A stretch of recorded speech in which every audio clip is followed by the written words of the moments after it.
Hey guys, tonight we slip into the dim silvery light of a moonlit courtyard where the rustle of silk sleeves and the faint creak of wooden floors under straw sandals tell you that the night is not as still as it seems. You're about to learn that in old Korea, hair was never just hair.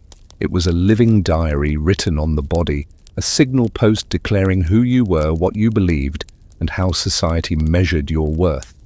Forget fancy tiaras or gel. This was a world where the way you parted, tied, or even shaved your head could decide your destiny. You probably won't survive this, at least not if you're imagining lugging around wigs so heavy they could dislocate your neck. But don't worry tonight, all you have to carry is curiosity. So before you get comfortable, take a moment to like the video and subscribe, but only if you genuinely enjoy what I do here. And while you're at it, let me know where you're listening from and what time it is there. I always love seeing our little global campfire light up across the map. Now dim the lights, maybe turn on a fan for that soft background hum, and let's ease into tonight's journey together. You step into the early kingdoms of Korea, Silla, Goguryeo, Baekje, the three kingdoms that once battled for dominance across the peninsula. Around you, villagers are gathered their hair, marking their place in this fragile hierarchy. The moonlight gleams on the glossy braids of young girls, while the elders' grey hair is carefully tied back, signaling wisdom and survival.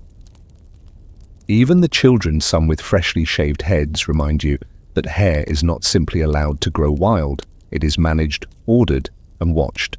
One mainstream fact you stumble on quickly during the Goryeo and later Joseon dynasty's hair wasn't just personal choice, it was a matter of state ideology. Confucianism taught that your body, including your hair, was a sacred gift from your parents, so cutting it was considered a form of disrespect. The moment you even thought about snipping those locks, you risked being labeled unfilial, a word that in old Korea might as well have been a curse.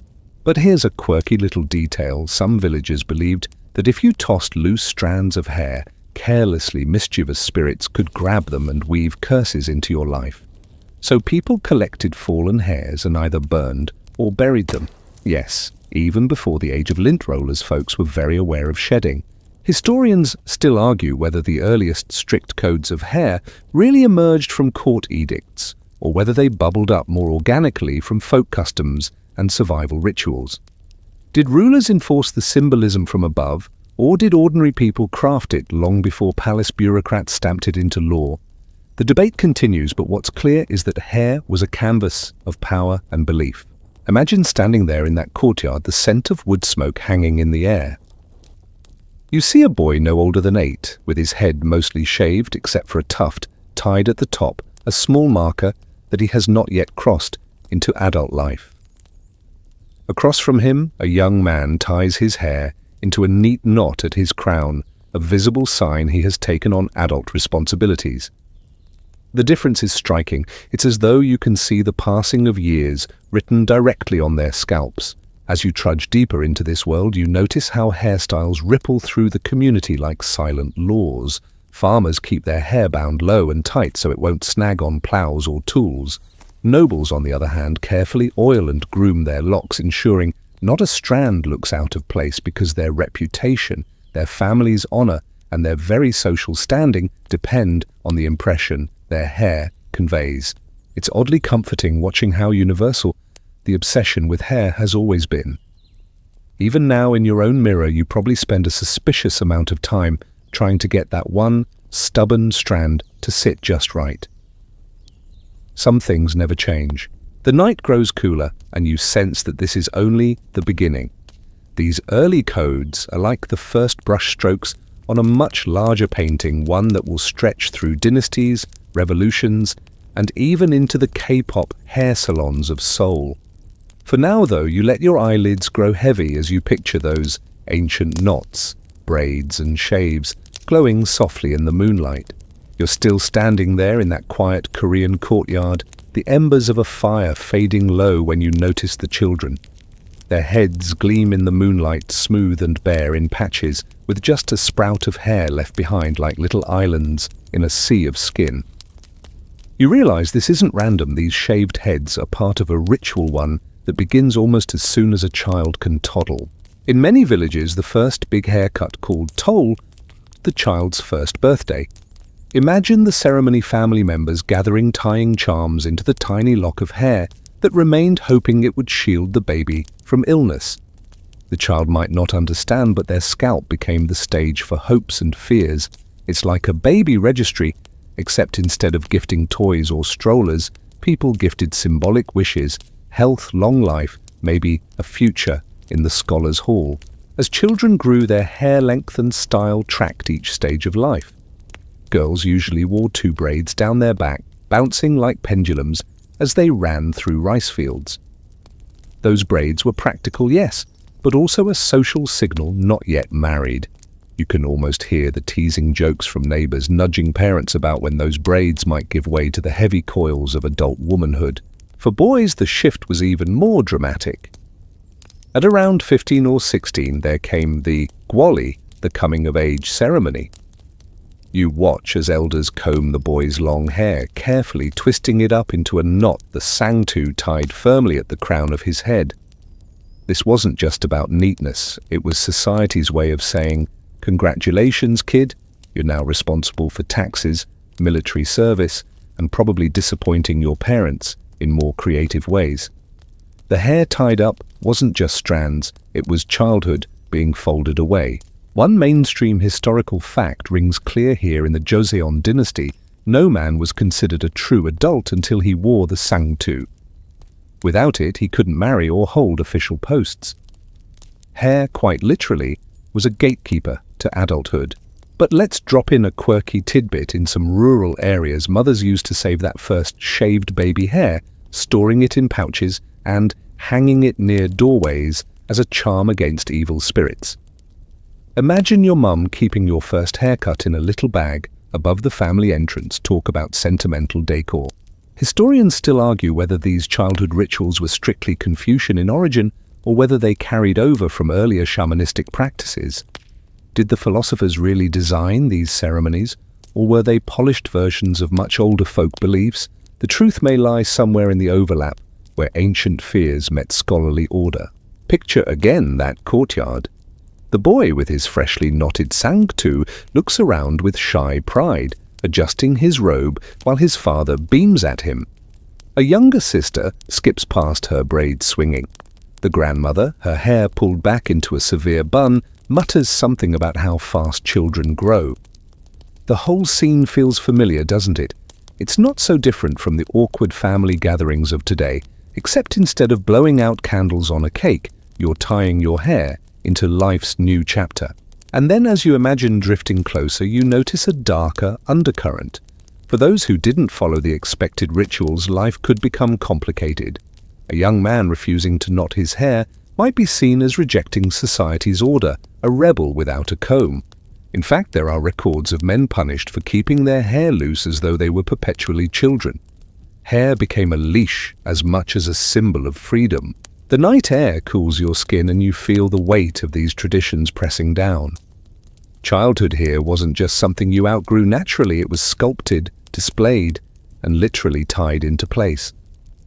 The ceremonies linger in your mind like faint echoes, reminding you that even something as personal as a haircut can become public history.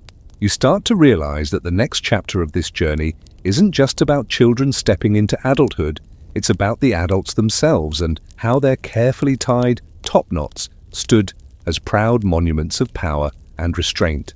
The courtyard grows quieter, and your gaze shifts from children's playful braids to the solemn figures of grown men. Their hair, no longer loose or playful, has been drawn up, coiled and knotted in that distinctive crown called the sangtu. You can almost hear the creak of stiff silk robes as these men bow, move and debate under lantern light. The knot on their heads is small, but it carries enormous weight, social, political, even spiritual. The Yangban Korea's aristocratic class made the top knot their emblem of dignity.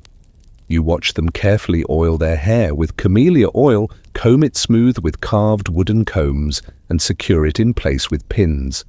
A loose strand would have been an embarrassment, like showing up to a board meeting with spinach in your teeth. The knot said everything. This man is educated, disciplined, and loyal to the Confucian order. Without it, he might as well be invisible. One mainstream historical fact throughout the Joseon dynasty: a man without a sangtu was considered incomplete, unable to marry, work in government, or be respected. The knot wasn't decoration, it was a legal and moral necessity. Losing it was unthinkable unless through mourning or disgrace. Now here's a quirky detail: because the knot sat high on the head, men had to wear special hats that perched carefully on top. The most iconic was the gat, a translucent black horsehair hat, lightweight but surprisingly rigid. Some say men would balance coins on their gat brims to show off how steady they could walk. Imagine turning your morning commute into a party trick just to prove you were composed. Historians still argue whether the rise of the sangtu was primarily about Confucian control, or if it also had roots in earlier warrior traditions where binding hair symbolized readiness for battle.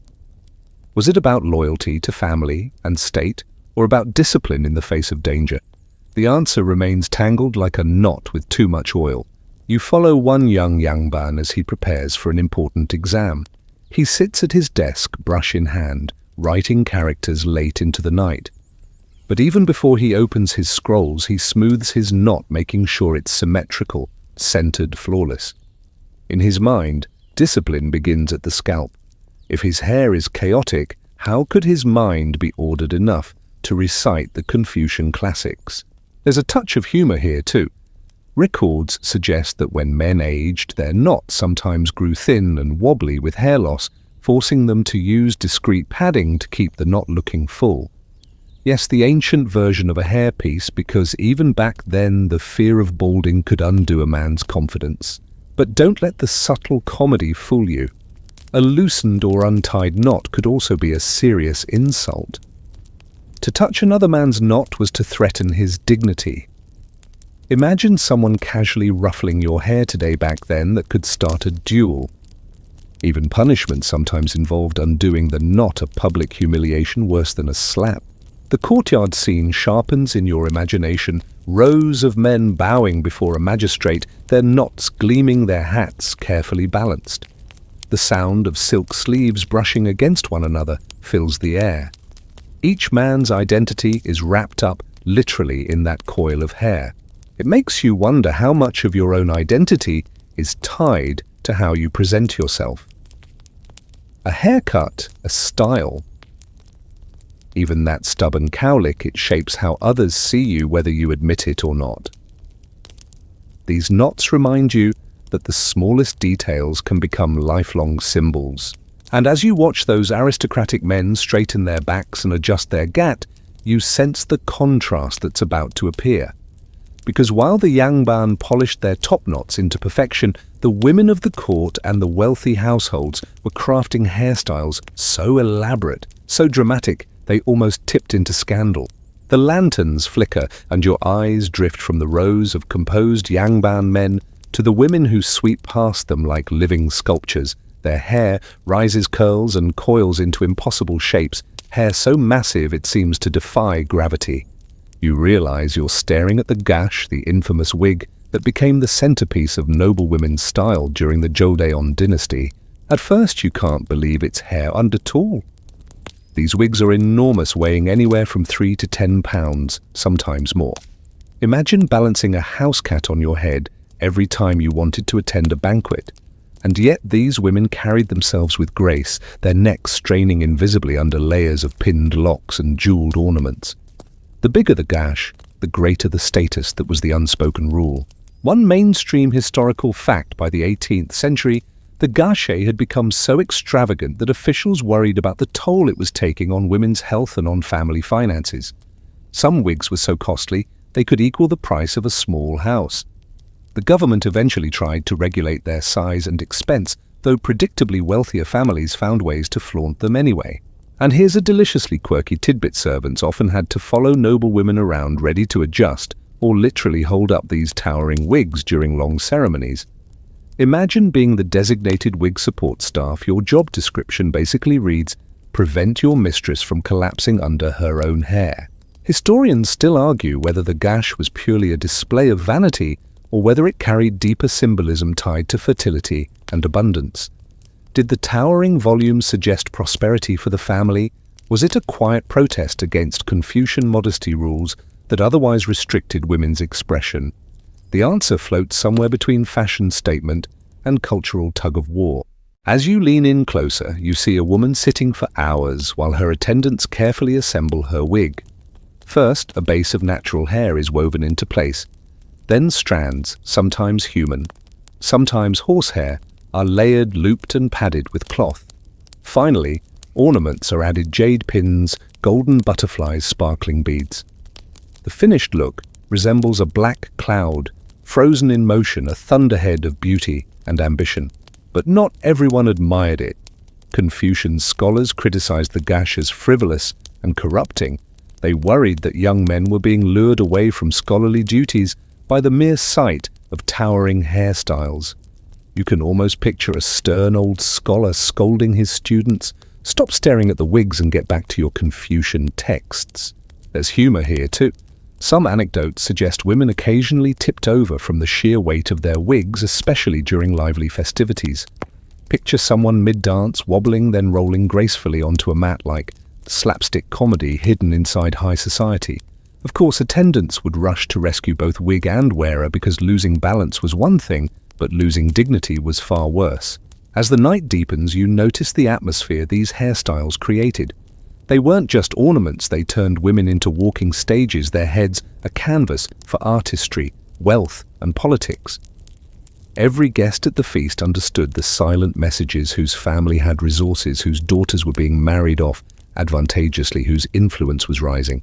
The air smells faintly of camellia oil, beeswax, and incense. You can hear the whisper of silk skirts against wooden floors. The men may have had their neat, disciplined knots, but here, in the glow of candlelight, the women's wigs are louder, bolder, unignorable. They shimmer with both allure and controversy. You find yourself smiling, though, because beneath the grandeur lies something universally relatable: the lengths people go to for fashion, the fine line between beauty and absurdity. Swap wigs for modern high heels, or designer handbags, and the logic hasn't changed much. You suffer a little, spend too much, and in return society applauds or judges. And yet just beyond these noble women's towering wigs, there's another world, a world where servants, farmers, and working women tied their hair simply, humbly, often with quiet pride.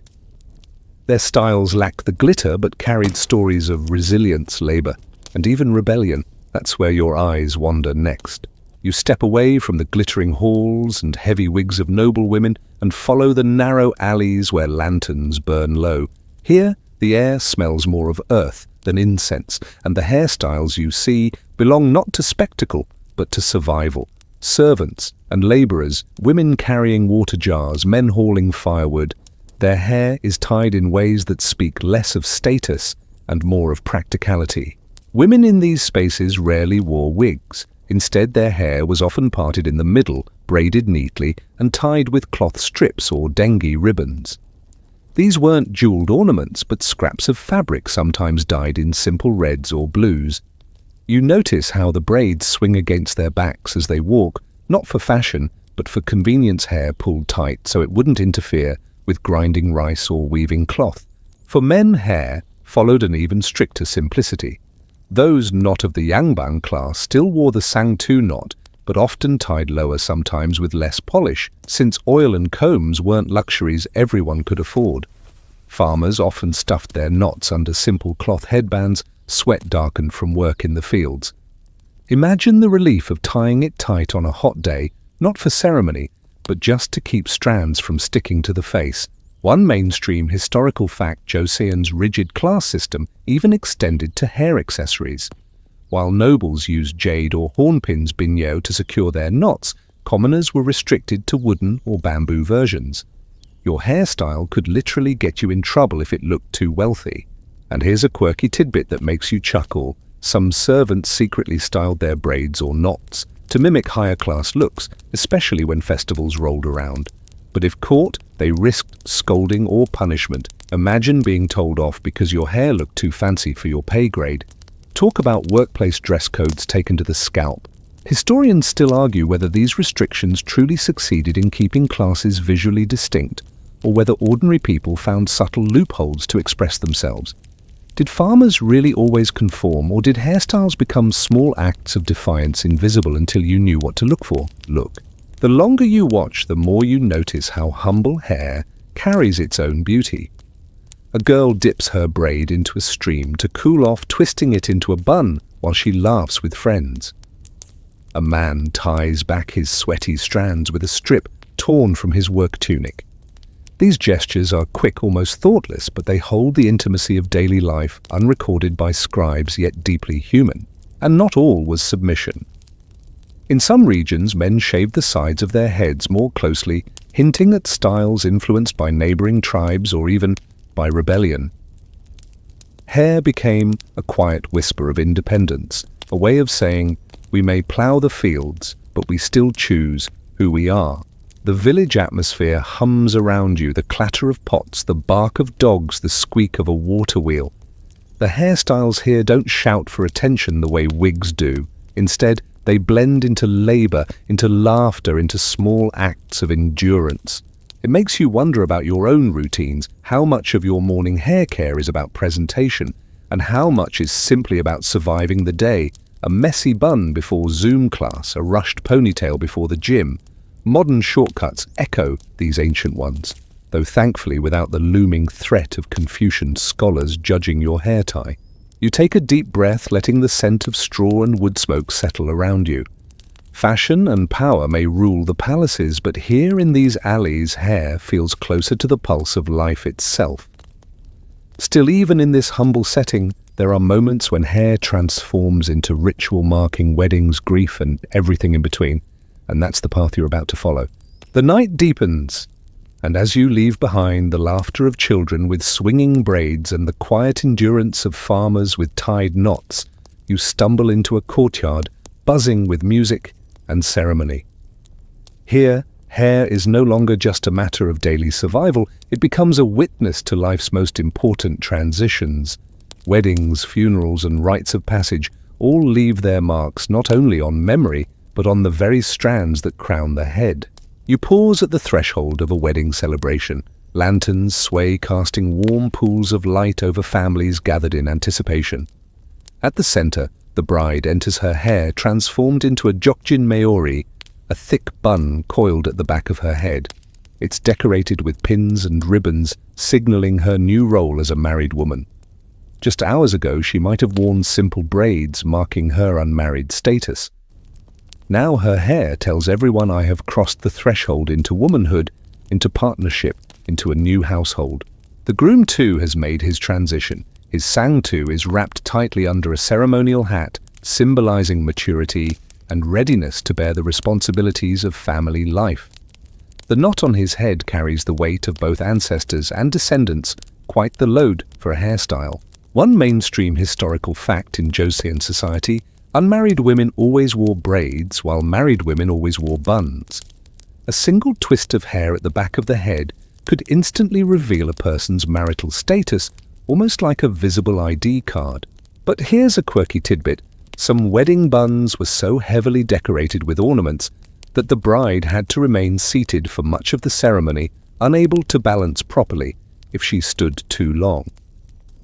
Imagine your first day of married life beginning with, "Sorry honey, I can't get up because my hair weighs a ton."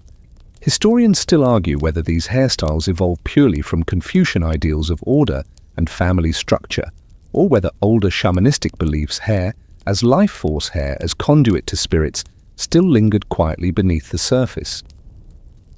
Was the bun just a neat marker of marital status, or did it secretly carry traces of ancient ritual power? Your steps take you to a much quieter scene morning.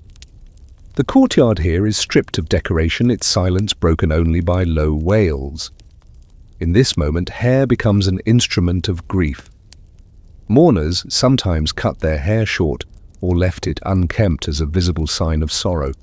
For a society that prized order and grooming, letting the hair go wild was shocking, a deliberate show of inner chaos made outward. One son kneels by his father's coffin, his not untied hair falling loose over his shoulders.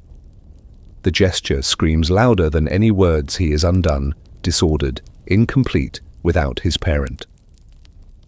To cut or untie hair in mourning wasn't just symbolic. It was a way of breaking from the Confucian demand for perfection, admitting publicly that life itself had broken you. And yet amid these rituals you sense continuity. Hair marked beginnings, marriage, adulthood, but also endings, the passage of a loved one into memory. Every lock, every bun, every undone knot became a chapter in life's story. You breathe in the faint scent of incense and camellia oil lingering in the air. The weddings and funerals you've glimpsed tonight remind you that hair is never just an accessory. It's a thread running through joy and sorrow alike, woven tightly into society's rhythms. The next sounds you hear are sharper, the clang of metal, the stomp of boots. Beyond family courtyards lies another realm entirely, where hair isn't about tenderness or love, but about helmets in battlefields and the discipline of soldiers. That's where your path now leads. The festive music of weddings fades, the incense of mourning drifts away, and in its place you hear the pounding rhythm of drums, the crack of commands shouted across an open field. You've stepped into a military camp, and here, hair is no longer about family honor or social status. It is about survival, discipline, and the image of ferocity. You scan the rows of soldiers, their figures stark against the glow of fire pits. Most wear their hair in the sangtu knot just like the civilians, but here the knot takes on new meaning. Bound tightly to fit beneath helmets, it ensures no stray strands slip into a warrior's eyes during combat. The knot isn't only symbolic of adulthood now, it's a tactical choice as necessary as sharpening a blade. One mainstream historical fact: during the Joseon dynasty, soldiers commonly wore the jeonlip helmet, a sturdy cap designed to fit snugly over the sangtu. The knot acted almost like a natural anchor, keeping the helmet secure in battle. Without the knot, the headgear would wobble, risking both balance and life. But you can't help but grin at a quirk of the camp. Some soldiers tied their knots higher than usual, exaggerating their height under helmets. The logic: if you look taller, the enemy might hesitate, mistaking you for a more formidable opponent. Think of it as the ancient Korean version of wearing intimidating shoulder pads. Historians still argue whether the sangtu's military role was truly practical, or whether it was enforced mainly for uniformity and morale. Was the knot a battlefield advantage, or was it just another way of ensuring soldiers remained visibly loyal to Confucian ideals, even while clashing swords? You move closer to a fire pit where a group of young recruits are laughing nervously, adjusting their knots before inspection. One boy fumbles with his hair, his strands too short, and another helps him pin it tighter. You sense the camaraderie here, the way shared rituals, even something as simple as tying a knot, build bonds of brotherhood. Across the yard, a commander strides past. His knot is perfectly centered, gleaming with oil even in the dim light. His men watch him carefully, not just for his orders, but for the way he embodies discipline. In this world, a sloppy knot could mean sloppy obedience. The scalp itself becomes a training ground for loyalty. And then you catch sight of something stranger, a warrior with a long lock of hair trailing from the side of his knot, a style that seems half practical, half theatrical. Some accounts suggest certain elite guards or mercenaries cultivated these scalp locks, deliberately letting them whip in the wind to intimidate foes. Imagine charging into battle with a strand flying dramatically behind you, equal parts terrifying and fabulous. There's humor here too. One story hints that soldiers sometimes joked about shaving each other bald as a prank, knowing it would cause chaos since no knot meant no helmet would fit properly. Ancient barracks mischief proving that even warriors needed to blow off steam. The clang of weapons being polished echoes through the camp. You imagine how under the heavy armor and rigid drills, these men still carried the same cultural weight as their fathers and brothers. Their knots weren't just hair, they were lifelines, symbols of adulthood, duty, and readiness to die if needed. You take a long look at the rows of men adjusting helmets, oiling hair, straightening knots, and you realize how even on battlefields, the same Confucian threads bind them: order, hierarchy, ritual. Yet beyond the campfires in monasteries and temples, another world exists, one where hair doesn't signal loyalty or ferocity at all. There, the razor takes it all away. The clamor of the military camp fades behind you, and in its place rises the slow, resonant toll of a temple bell. You walk along a stone path lined with pine trees, the air tinged with incense and cool mountain wind. Ahead, monks move silently, their robes brushing against stone, their heads gleaming under the moonlight. For the first time tonight, you see hair not tied, knotted or coiled, but absent altogether. The shaved head of a monk is a striking sight in this world of elaborate braids and knots. It speaks of surrender, of letting go of both vanity and family obligations. With a single stroke of the razor, the visible bonds to parents, ancestors, and social rank are severed. In Confucian Korea, where keeping one's hair was a duty to one's parents, shaving it was nothing less than revolutionary.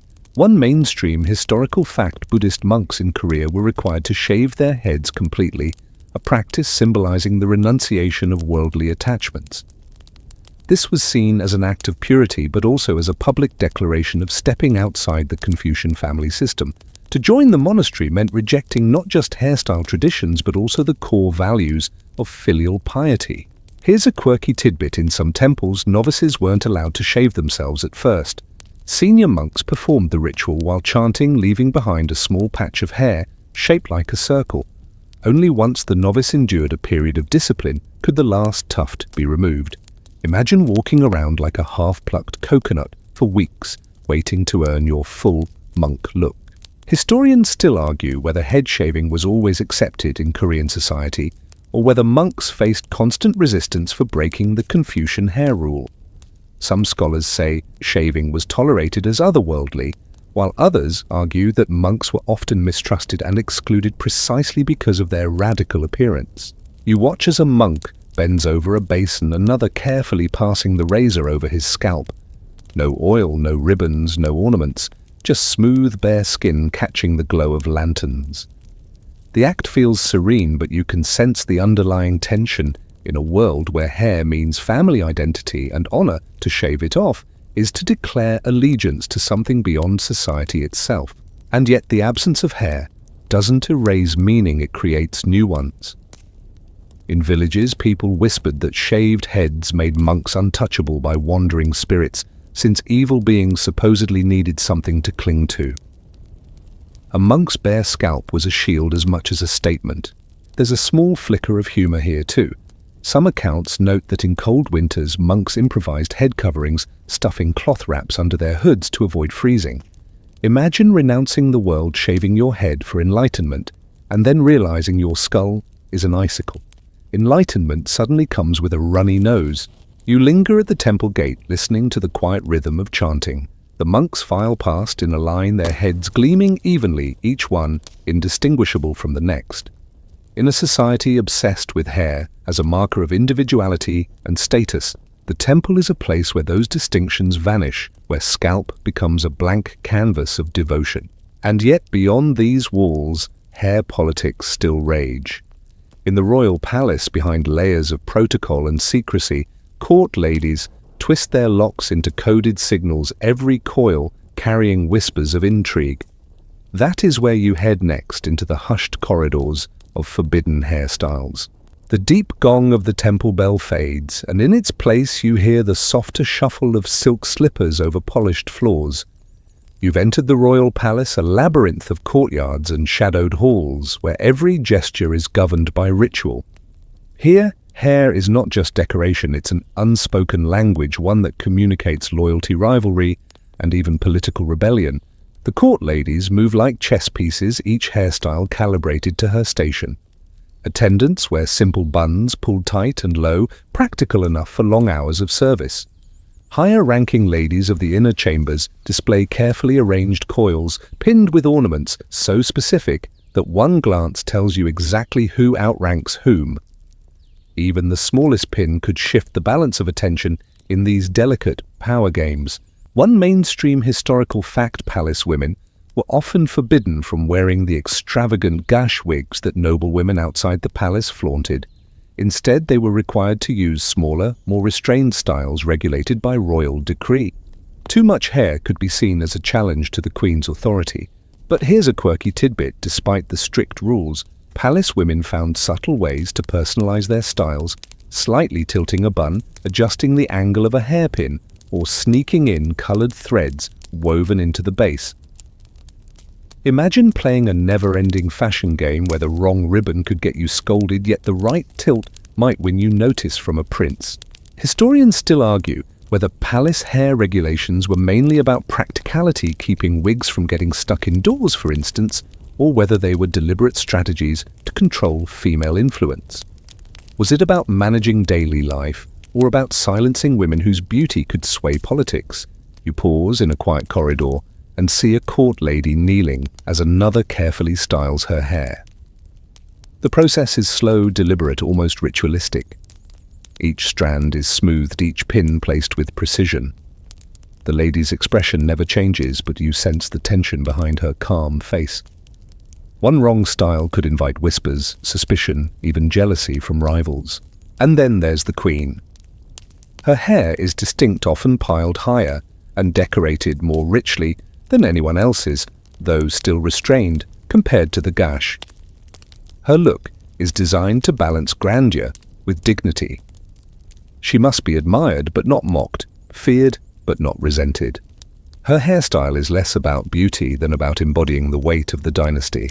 Amid all this restraint, palace gossip thrives. Servants whisper that certain hairpins are gifted secretly by powerful ministers, tokens of political alliances hidden in plain sight. A jeweled butterfly pin might look innocent, but everyone knows who gave it and what promises it carries. Hair becomes a stage where court intrigue is silently performed. There's even room for humor here. One story tells of a young palace maid who accidentally stuck her hairpin too far, poking her scalp and fainting dramatically in front of her superiors. For weeks, the story circulated as a joke, proof that palace life could be suffocating but also absurd. As you stroll past painted screens and candlelit halls, you realize that palace hairstyles were both chains and weapons. For the women bound to the court, hair was one of the few places they could express ambition, rivalry, or subtle defiance. Each knot or pin was a silent sentence in a language only insiders could read. The palace walls close around you, heavy with ceremony. But just beyond them, foreigners are arriving at Korea's ports, their eyes widening at what they see. To these outsiders, the hair customs you've been immersed in are baffling, strange, even laughable. Their reactions are the next turn in your journey. The air grows saltier, the hum of the palace giving way to the cries of gulls and the crash of waves against wooden docks. You're standing at a port where foreign ships, their sails fat with wind, creak into the harbor. Out step men in long coats and odd hats, their beards trimmed in ways that immediately mark them as outsiders. Their eyes dart curiously toward the locals, and before long, they are fixated not on palaces or markets, but on hair. To these envoys, traders, and missionaries, Korean hairstyles seem downright peculiar. Men with their hair knotted high on their heads look dignified to locals, but strange to foreign eyes. Some compare the sangtu top knot to a bump or a tumor, unable to grasp the deep symbolism behind it. Others scribble in journals about women's braids and buns, marveling at how a simple twist of hair can broadcast marital status so openly. One mainstream historical fact: when Western envoys began arriving in the late 19th century, they often sketched Koreans with exaggerated top knots in their travelogues, treating them as exotic curiosities. These drawings shaped how foreigners imagined Korea, long before photography spread widely. And here's a quirky tidbit: one French visitor wrote that the gash wigs made Korean noblewomen look like walking mountains of hair, claiming he feared they would topple over at any moment. It seems wigs were just as shocking to outsiders as they were controversial at home. Historians still argue whether foreign accounts of Korean hairstyles were accurate observations or exaggerated caricatures meant to entertain readers back home. Were the sketches faithful depictions or just colonial-era cartoons poking fun at cultural differences? You watch as a group of merchants laugh awkwardly when a nobleman tips his gat, the black horsehair hat perched over his knot. They whisper among themselves, trying to guess why a hat would be see-through. To locals, the gat is refined. To these outsiders, it's baffling, like wearing sunglasses that don't block the sun. Foreign women too observe the locals closely. Missionary wives write home describing how Korean women never cut their hair, finding it odd compared to the fashionable bob cuts back in Europe. They marvel at the patience required to braid or coil such long locks daily. Some even try to imitate local styles for fun, though their own cultures rarely welcomed such experiments. And yet fascination sometimes bloomed into respect. A few envoys noted that the discipline of the knot, the dignity of the bun, reflected a society deeply ordered and bound by ritual. What seemed strange at first began to look like stability, a contrast to the rapid, chaotic fashion shifts of the West. There's humor here too. One American sailor reportedly tried to mimic the sangtu, tying his hair into a clumsy knot atop his head. Locals laughed so hard that he abandoned the attempt halfway through. Picture a burly sailor with a lopsided bun, realizing too late that fashion is not universal. The docks buzz with this exchange of glances, sketches, and awkward attempts at imitation. You realize that hair has become more than a local marker. It's a cultural frontier, the first thing outsiders notice, judge, or misunderstand. And soon those misunderstandings turn into pressure. As Korea opens reluctantly to the outside world, the government begins issuing edicts about hair, sometimes banning traditional styles in an attempt to modernize or to suppress rebellion. The age of regulation and resistance is about to begin. The salty air of the port fades, replaced by the stiff rustle of paper decrees nailed to city gates. You walk through narrow streets where officials in robes announce new orders, their voices carrying above the murmurs of the crowd. The topic isn't taxes or trade, it's hair. By the late 19th century, Korea is caught in a whirlwind of change. Western powers press for modernization. Japan looms with aggressive influence. And within the kingdom itself, reformers argue that the old ways must be cut away, sometimes literally. The top knot, once the proud crown of manhood, is suddenly targeted as a symbol of backwardness. One mainstream historical fact: in 1895, King Gojong's government issued the Danbalryong, the short hair decree. Men were ordered to cut off their top knots and adopt cropped hairstyles resembling those of Western soldiers and officials. It was meant to signal Korea's leap into modernity, but for many it felt like mutilation of identity. Here's a quirky tidbit: when some men resisted the decree, they hid their knots under hats or even created fake buns using hairpieces so they wouldn't be shamed in public. Imagine someone today wearing a wig just to prove they hadn't given in to government fashion laws. Historians still argue whether the decree was a bold step toward modernization or a disastrous assault on tradition. Some see it as necessary for Korea's survival in a world of imperial competition, while others argue it deepened social rifts and resentment. The streets you walk through are tense. Barbers are suddenly drafted into service, their shops filled with nervous men clutching their knots one last time. Families weep as hair is cut, not just because of vanity, but because they believe their sons are severing ties with their ancestors. Some men refuse entirely, preferring to risk punishment rather than lose what they see as their honor. In rural villages, resistance runs strong. Old men keep their knots, defiantly muttering that hair is not just style but soul. Cutting it, they say, invites misfortune. At night, bonfires burn with piles of discarded braids, fueling both mourning and anger. And yet in the cities, younger men begin strutting proudly with their cropped hair, flaunting it as proof of modern thinking. To them, short hair means progress, equality, even liberation from the heavy burden of Confucian rules. You can almost hear the generational argument echoing in every household, the father clinging to his knot, the son eager to cut free. There's dark humor here too. Some officials complained that enforcing the decree was harder than expected because men kept sneaking into barbershops after dark to glue fake knots back on before visiting their parents. Imagine the frustration of trying to modernize a country while citizens are busy sewing wigs at midnight. You walk past a government building where piles of shorn knots lie bundled like trophies of reform.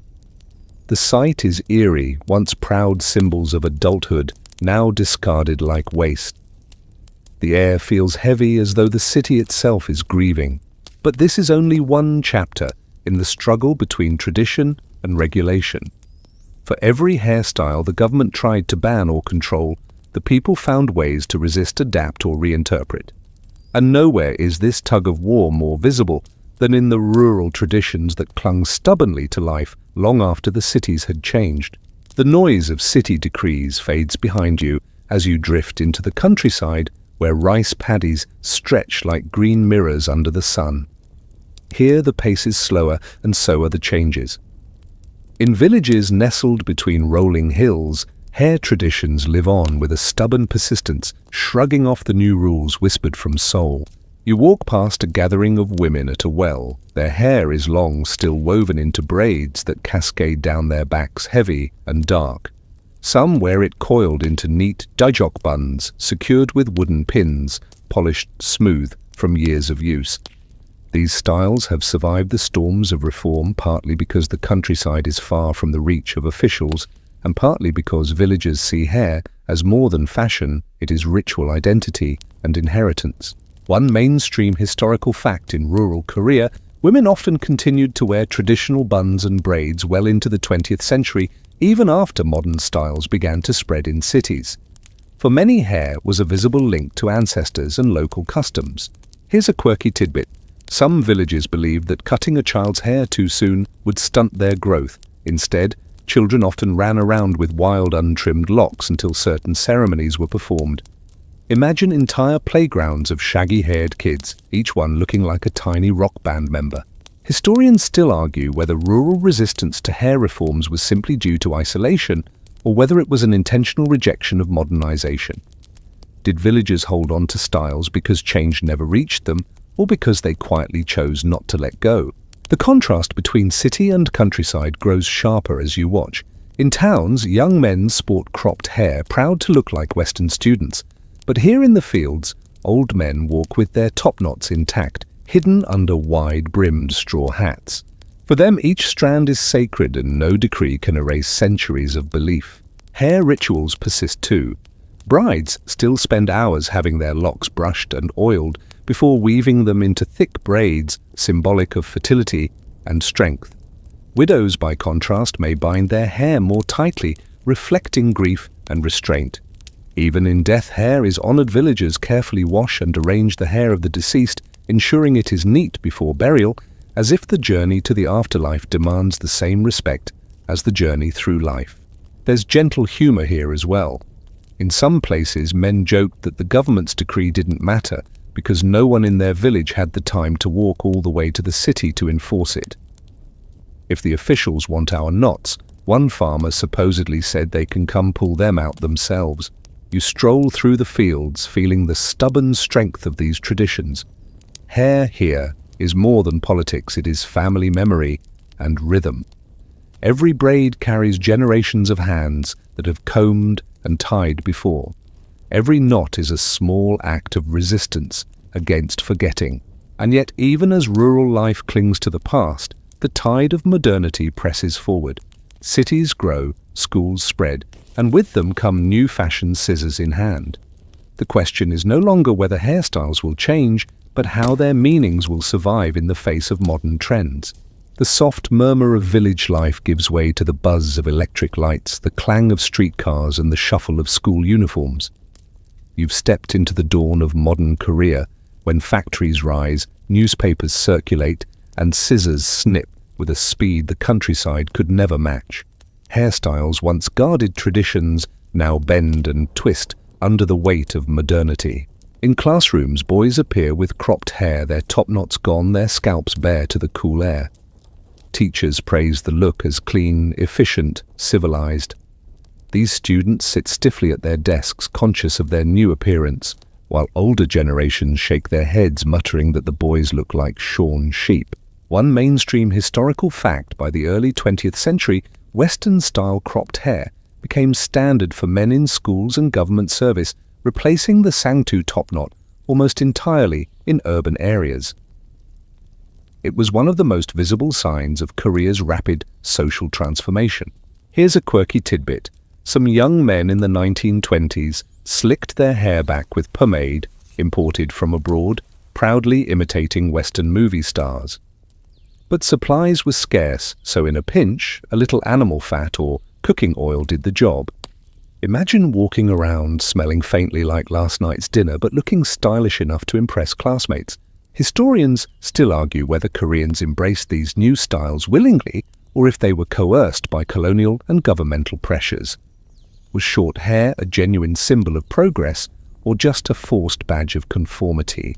The streets hum with contrasts. You see young women experimenting two-cutting bangs or twisting their hair into styles seen in magazines. The long, heavy braids of the past remain common, but now they're joined by shorter cuts that seem daring, rebellious, even scandalous.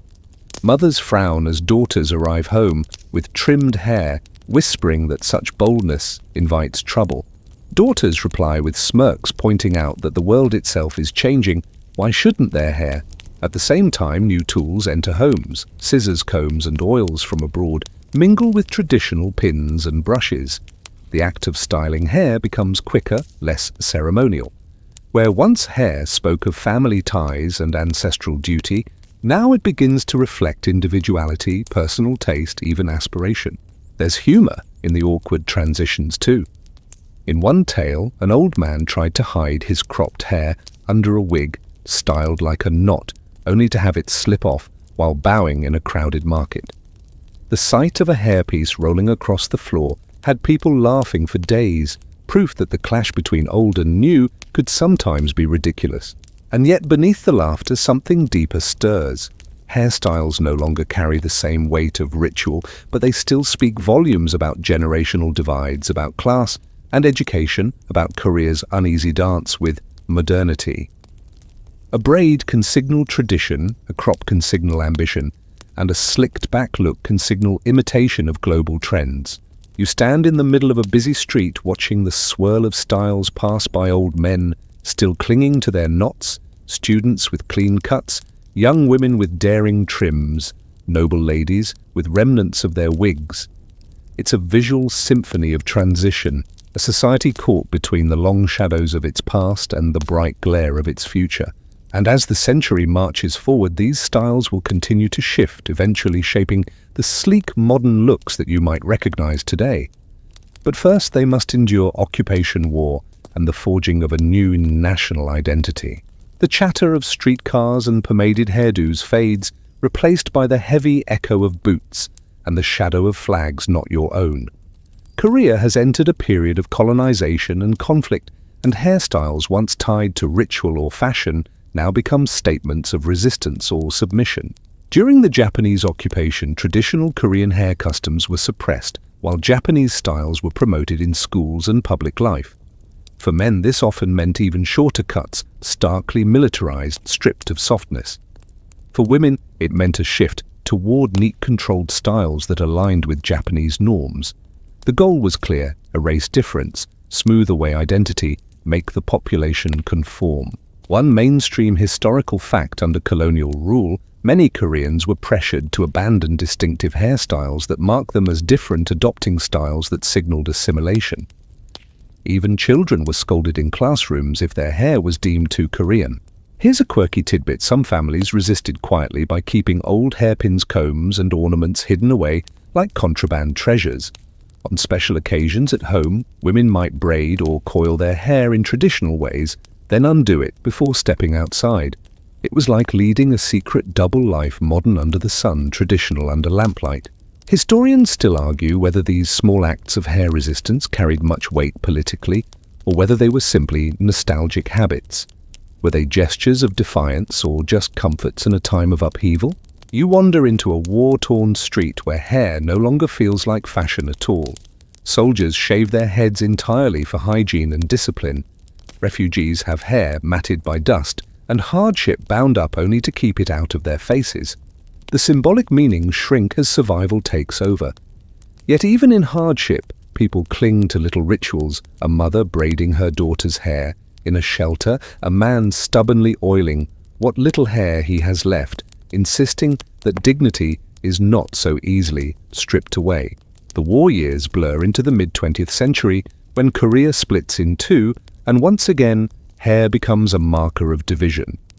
In the north, austere styles are promoted: short, practical uniform reflecting the collective.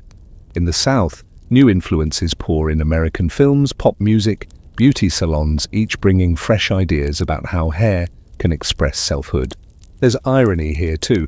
After centuries of Confucian rules about never cutting one's hair, after decrees demanding short crops, after occupations policing every strand, Koreans begin experimenting for the sheer joy of it. Young men in Seoul copy Elvis-style pompadours, greasing their hair into towering waves. Young women tease and curl their locks inspired by movie stars. Parents shake their heads as parents always do, saying the world has gone mad.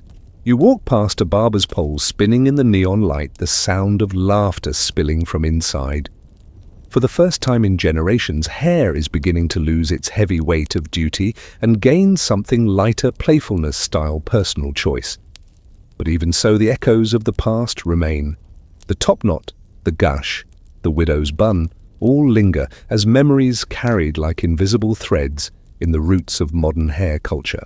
And soon Korea will leap again into a globalized era where K-pop idols and sleek salons broadcast new styles to the world. What once was peculiar and baffling to foreigners will become cutting-edge, envied and imitated across continents. But that part of the story waits just ahead.